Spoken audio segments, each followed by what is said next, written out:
Ya, jadi memang gini, Ustaz, ketika kita bicara tentang pemilu, pemilu itu prinsipnya harus jujur dan adil. Betul kan? Dan itu artinya tidak ada intervensi dari penyelenggara dan tidak ada intervensi dari pemerintah. Intervensi itu bisa berbentuk tawaran imbalan maupun tekanan. Nggak boleh. Kalau ada itu pasti akan berpengaruh. Pengaruh, ya. Saya waktu itu cerita sama UBN. Saya pernah ditanya tentang Pak Anies percaya enggak dengan quick count? Katanya dulu Pak Anies bilang kalau quick count itu seperti sampel darah. Kalau orang tidak percaya pada survei, jangan percaya pada sampel darah. Karena kalau nggak percaya survei kan nggak percaya sampel. Jadi kalau periksa darah gimana? Diambil semua darahnya? Kan enggak, cukup diambil satu ampul, cukup. Nah, tapi ada satu hal yang jangan lupa. Kalau kita mau periksa darah, apa yang harus kita kerjakan sebelum periksa darah? Puasa. Puasanya berapa lama? Ada yang 8, ada yang 10, ada yang 12. Supaya apa puasa? Supaya hasil yang diperoleh sesuai dengan kondisi badan kita yang sesungguhnya. Tapi kalau besok pagi kita mau ambil darah, terus malam ini minum sirup, minum madu, terus kemudian makan makanan manis yang banyak, terus pulang dari sini nyate dulu, satenya penuh dengan lemak, enak bener. Kira-kira besok wah tongseng. Apalagi itu, udah sebutan semua makanan yang kita kepengen dah. Apa yang terjadi besok pagi ketika diambil darahnya? Kolesterolnya tinggi, gula darahnya tinggi. Kalau dicek apakah benar mengandung gula ini? Iya benar. Apakah mengandung kolesterol? Iya benar. Apakah ini kondisi yang sesungguhnya? Tidak. Karena itulah kenapa kalau dalam pemilu ada yang namanya minggu tenang. Di minggu tenang nggak boleh ada yang melakukan apapun. Tapi kalau di minggu tenang ada yang bagi-bagi bansos. Ada yang bagi-bagi uang. Ada kepala desa dikumpulin. You kalau nggak pilih nomor ini maka diaudit dana desanya. Tekanan-tekanan seperti ini nanti akan kelihatan. Memang angkanya begitu, tapi apa itu yang sesungguhnya? Belum tentu. Inilah sebabnya kenapa kita semua harus bersama-sama menjaga supaya apa? Supaya hasilnya sesuai dengan yang ada di masyarakat. Tapi kalau tidak berbahaya, kenapa berbahaya? Kenapa berbahaya? Nanti tujuan utama kenapa kita ada pemilu, ada pilpres, adalah untuk mengecek apa yang diinginkan masyarakat tiap 5 tahun sekali.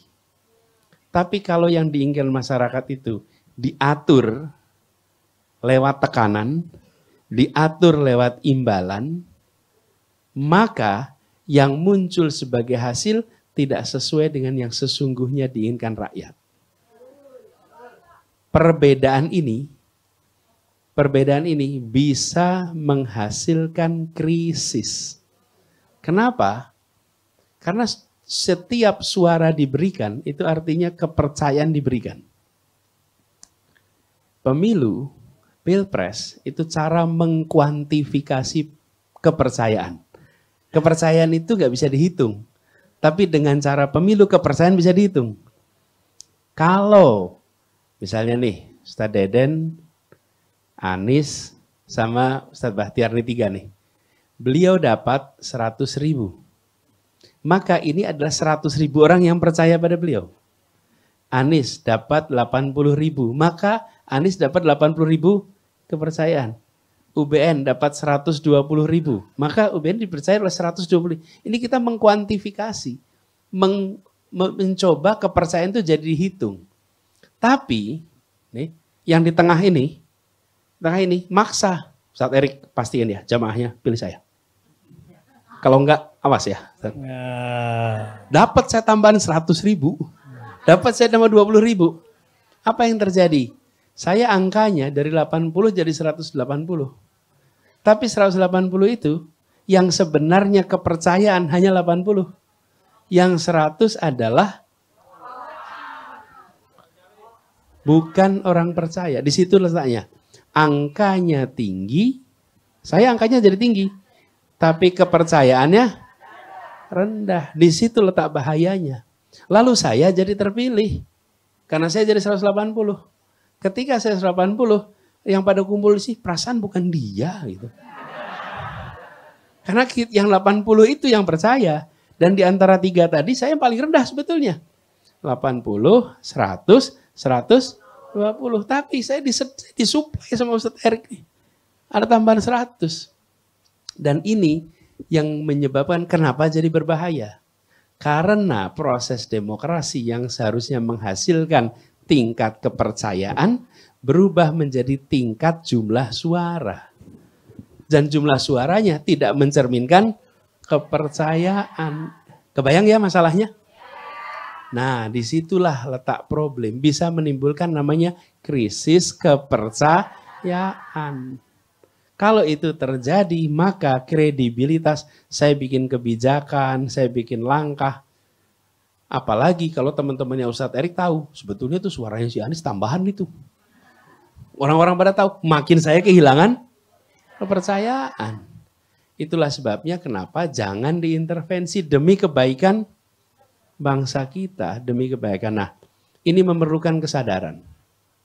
Jadi itu yang perlu dikerjakan. Nah, ketika kemarin kita menyaksikan banyak keanehan-keanehan. Cuman nggak usah ceritakan di sini. Sudah diceritain Pak di media banyak. Iya. Udahlah, itu dia. Nggak usah ceritain. Kenapa? Orang pada udah tahu semua. Barangkali Bapak Ibu tahu lebih banyak daripada saya, gitu kan? Ya, jadi Bapak Ibu sekalian, ini peristiwa-peristiwa yang seharusnya tidak terjadi. Tapi saya yakin juga yang kemarin memilih 01, alhamdulillah yang tahan tekanan. Betul kan? Yang tabah sama imbalan. Ya. Betul tidak? Betul. Yang benar jangan-jangan terima juga. Enggak. Tadi Ustaz, makanya saya kan nggak bilang terima apa tidak. Tahan. Oh, terima tapi tetap milih ke sini. Tahan, ya. Iya. Hampir bilang iya, hampir kejebak. Ya. Maksud saya gini, terima imbalan tapi tahan gitu. Bukan itu maksudnya. Iya. Betul. Nah, jadi apapun nanti secara jumlah itu adalah orang-orang yang bisa diharapkan untuk menjaga perubahan di Republik ini. Karena ini yang tak bergeming, dikasih imbalan nggak goyang, dikasih tekanan nggak goyang. Inilah yang tidak bertransaksi dengan kepercayaan. Nggak bertransaksi dengan kepercayaan, dan ini yang bisa keluar dengan kepala tegak. Kepala tegak. Jadi saya melihat nanti proses angket. Iya. Ya, mudah-mudahan nanti jalan. Kita sekarang lihat dalam proses itu. Insya Allah jalan. Kemudian mudah-mudahan itu nanti akan bisa. Yang perlu kita ingat begini. Tujuannya bukan soal membolak-balikan angka. Tujuannya adalah supaya proses yang terjadi di Indonesia itu menjadi diperbaiki. Kan yang susah begini. Merasakan jadi korban. Habis itu nggak memperbaiki. Malah menunggangi, nah masalah itu. Loh betul. Kan kalau sudah pernah merasakan jadi korban, harusnya ini dikoreksi, bukan? Koreksi.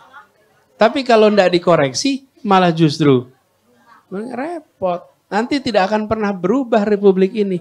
Padahal gerakan kita namanya gerakan perubahan. Jadi termasuk dalam kampanye perubahan.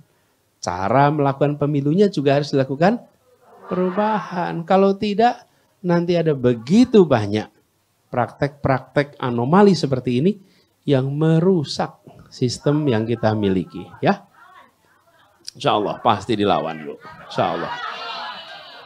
Masya Allah. Gitu, Ustaz. Bagaimana prospek hak angket Pak Anies dengan komposisi yang sekarang ini? Apakah optimis, biasa aja atau pesimis nih? Kalau saya optimis dan saya optimis begini. Dan menurut saya prosesnya akan perlu waktu. Jadi menurut hemat kami bukan kemudian langsung sehari 2 hari saya tidak.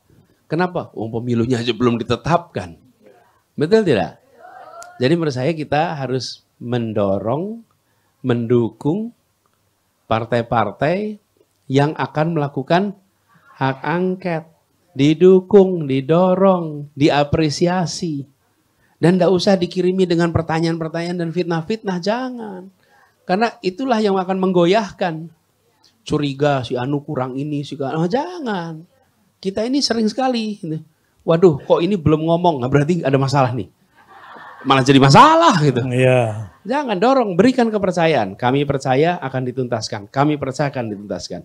Dorong itu.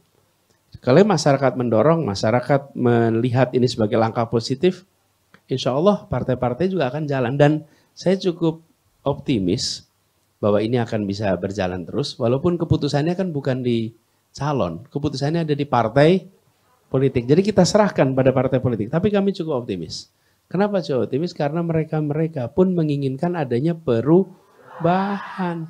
Karena praktek seperti ini, semua yang pernah merasakan jadi caleg itu repot sekali. Repotnya di mana? Di ujung. Pas kampanye keliling 5 tahun merawat konstituen. Itu anggota legislatif, kebutuhannya dibantu, konstituen dibantu. Sampai di ujung hilang dukungannya. Kenapa? Karena ada macam-macam nih yang muncul di ujung.